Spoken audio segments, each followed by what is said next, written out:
Ezekiel chapter 33 verse 11.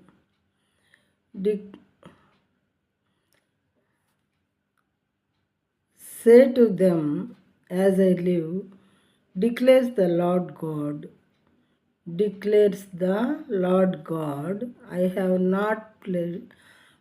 no pleasure in the death of the wicked, but that the wicked turn from his way and live.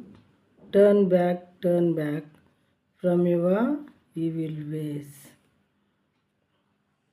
This is very important, my dear brothers and sisters. Please listen and concentrate on this verse. నా జీవము తోడు దుర్మార్గుడు మరణమునందుట వలన నాకు సంతోషము లేదు. దుర్మార్గుడు తన దుర్మార్గత నుండి మరలి బ్రతుకుట వలన నాకు సంతోషము కలుగును. దేవునికి ఎందుకు ఈ భారము?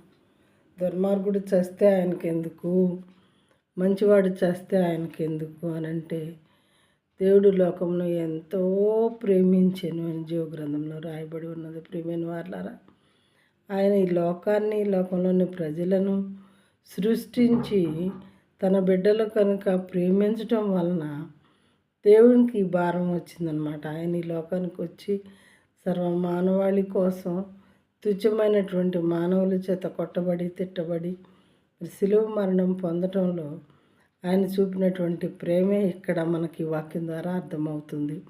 నా జీవము తోడు అని ఆయన మీద ఆయనే ఒట్టేసుకుంటున్నారు దేవుడు.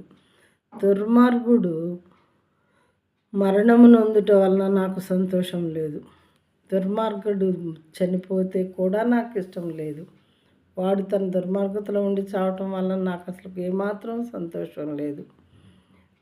వాడు ఎవరైనా సరే,